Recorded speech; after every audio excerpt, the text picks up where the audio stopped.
आजादी के 75 साल समाप्त हो गए। देश की सुरक्षा को बनाकर रखने के लिए अब तक 36,468 पुलिस कर्मियों ने देश की आंतरिक सुरक्षा और सीमाओं की सुरक्षा को बनाए रखने के लिए अपना बलिदान दिया है। वो सभी को मैं मनपूर्वक आज सर्वोच्च बलिदान देने के इनके जज्बे को बहुत मनपूर्वक श्रद्धांजलि देना चाहता हूं और उनके परिवारजनों का भी धन्यवाद देश की ओर से करना चाहता हूं। आप सभी जानते हैं कि 2019 से और पहले 2014 से ये 10 साल के अंदर मोदी जी के देश के प्रधानमंत्री बनने के बाद आतंकवाद के खिलाफ एक ठोस रणनीति लेकर भारत सरकार चली है। मोदी जी का एक घोष वाक्य जीरो टॉलरेंस अगेंस्ट टेररिज्म, ये न केवल भारत समग्र विश्व ने आज स्वीकार किया है और ये 10 साल के अंदर भारत के अंदर टेररिज्म के खिलाफ लड़ने की एक मजबूत इकोसिस्टम खड़ी हुई है। हालांकि बहुत कुछ करना बाकी है, परंतु 10 साल के काम का विहंगावलोकन करें तो संतोषजनक चित्र इस 10 साल में हमारे सामने खड़ा हुआ है। इस पर मैं बाद में बात करूंगा, परंतु इस प्रकार की कॉन्फ्रेंस बहुत उपयोगी है क्योंकि हम सभी जानते हैं कि हमारे देश के संविधान ने लॉ एंड ऑर्डर को एक प्रकार से राज्यों का अधिकार माना है, राज्यों का मुद्दा माना है। लॉ एंड ऑर्डर राज्यों का अधिकार हो, मुद्दा हो, वो बहुत उचित निर्णय है और इसकी सराहना जितनी कम की जाए इतनी कम है क्योंकि इतने बड़े देश में कानून और व्यवस्था सेंटर नहीं संभाल सकता, परंतु जहां तक आतंकवाद से निपटने का सवाल है, राज्यों की अपनी सीमाएं हैं, राज्यों की भौगोलिक सीमाएं भी हैं, संवैधानिक सीमाएं भी है और आतंकवाद और आतंकवादियों की कोई सीमा नहीं है। वो अंतर्राज्यीय भी षड्यंत्र करते हैं, अंतर्राष्ट्रीय भी षड्यंत्र करते हैं और इसके खिलाफ अगर हमें सटीक तरीके से अपनी रणनीति बनानी है तो एनआईए का उपयोग कर इस प्रकार के सम्मेलनों से आतंकवाद को, नारकोटिक्स को, हवाला के काम को और कई प्रकार की अनेक गतिविधि जो देश की न केवल सीमा, अर्थतंत्र और कई प्रकार की सुरक्षाओं को खतरे में डालती है, इसके खिलाफ मजबूत लड़ने का तंत्र बनाना है। तो इसका एकमात्र रास्ता आज के जैसा सम्मेलन है और ये 2 दिन के सम्मेलन में अभी प्रेजेंटेशन में दिखाया अनेक विषय लिए गए हैं। मैंने भी 1 महीने से इनकी तैयारी को बारीकी से देखा है और मुझे भरोसा है कि ये सम्मेलन सिर्फ चर्चा का प्लेटफॉर्म नहीं बनेगा। इस सम्मेलन से कुछ एक्शनेबल पॉइंट निकलेंगे जो हमारी देश की आतंकवाद के खिलाफ की लड़ाई को मजबूत करेंगे, ठोस आधार देंगे और परिणाम लक्ष्य भी बनाएंगे। इस सम्मेलन की उपयोगिता तभी ही है कि कॉन्फ्रेंस में निकले हुए एक्शनेबल पॉइंट को हम थाने तक ले जाएं, बीट तक ले जाएं और बीट से लेकर एनआईए के डीजी तक पूरे तंत्र को आतंकवाद के खिलाफ के खतरों से जागरूक करने का हम अगर काम करते हैं तभी ये सम्मेलन को सफल माना जाएगा। मित्रों, आप सभी जानते हैं और अब पूरा देश और दुनिया भी मान रही है, मोदी जी के आने के बाद आतंकवाद के खिलाफ ढेर सारा काम हुआ है।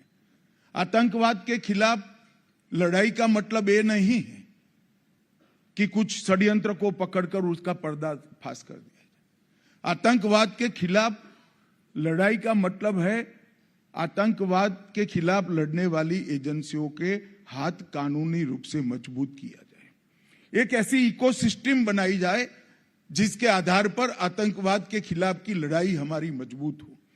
और मैं आज आप सभी को बताना चाहता हूं क्योंकि पिसमिल होते जाता है, हम लोग इसको एक पेपर पर रखकर जब देखते हैं तभी मालूम पड़ता है कि कितना विराट काम ये 10 साल के हुआ है। 2 अगस्त 2019 को हमने एनआईए एक्ट में संशोधन किया जिसमें नए अपराध भी जोड़े और एक्स्ट्रा टेरिटोरियल क्षेत्राधिकार भी दिया। एनआईए अब विदेश में भी जांच कर सकती है।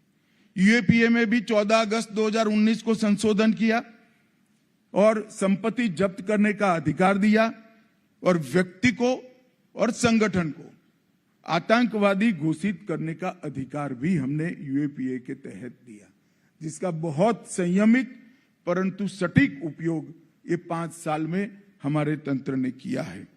हमने गृह मंत्रालय द्वारा डी रेडिकलाइजेशन के प्रयासों का समन्वय किया गया। विभिन्न मंत्रालयों ने भी अपनी रणनीति तैयार की और एक संस्थागत तंत्र स्थापना करने का काम भारत सरकार के गृह विभाग ने 5 साल के अंदर करा है।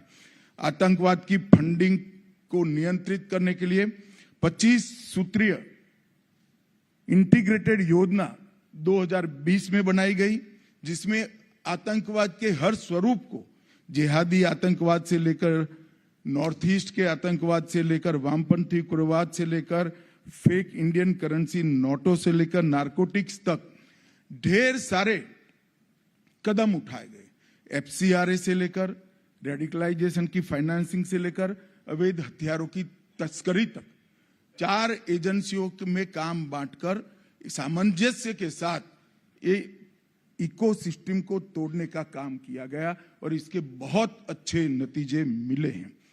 मल्टी एजेंसी सेंटर मैक की वर्किंग को रिवैम्प किया गया। मल्टी एजेंसी सेंटर का 2022 का जो ऑर्डर निकला है, इसके अंदर न केवल मैक के दायरे को बढ़ाया गया, इसको साइबर सुरक्षा, narco terrorism, gun running, organize crime network और उभरते हुए कट्टरवादी हॉटस्पॉट, इसकी एक कंटिन्यूअस मॉनिटरिंग की एसओपी भी बनाई गई, जिसके परिणाम स्वरूप ढेर सारे गुनाहों को हम होने से पहले रोकने में सफल हुए हैं। और जब ये मीडिया के मित्र भी खड़े हैं, मैं उनको हमारे अधिकारियों की ओर से एक बात बताना चाहता हूं कि जब कहीं पर 1 किलो आरडीएक्स पकड़ा जाता है तो 2 कॉलम भी इसको समाचार नहीं मिलता है, प्रसिद्धि नहीं मिलती है, मगर ये 1 किलो आरडीएक्स का बम बनकर अगर धमाका होता है तो दिनों तक आप रिपोर्टिंग कर रहे हैं। जो अभी मैक का दायरा बढ़ाया गया, इसके कारण ढेर सारे गुनाहों को होने से पहले रोकने में हमने सफलता करी।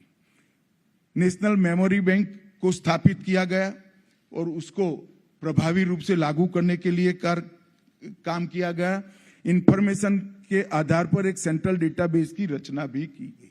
कई सारे डेटाबेस राष्ट्रीय स्तर पर बनाए गए हैं, मैं बाद में इसकी बात करता हूं, जिसके उपयोग से हम नीचे तक आतंकवाद को मूल से उखाड़ फेंकने के लिए हमारे प्रयासों को फायदा हो सकता है। एसपीजी एक्ट में भी सुधार किया, आर्म्स एक्ट में भी सुधार किया। वेपन मैन्युफैक्चरिंग सेक्टर में प्राइवेट सेक्टर को तो जरूर खोला, परंतु इसके सुरक्षा के सारे नियमों को चौक चौबंद किया गया। लगभग 15 से ज्यादा ऑर्गेनाइजेशन को टेररिस्ट ऑर्गेनाइजेशन, अनलॉफुल एसोसिएशन घोषित किया गया और अभी 7 नए ऑर्गेनाइजेशन को भी किया गया है। और ये सारी नीतियों की इफेक्टिव इम्पैक्ट मैं दावे से कह सकता हूं कि आज हमें दिखाई पड़ता है। 2014 के बाद देश में कोई बड़ी टेरर घटना नहीं हुई है। इसमें हमारे पुलिस बल ने सफलतापूर्वक इसको निरस्त करने का काम किया।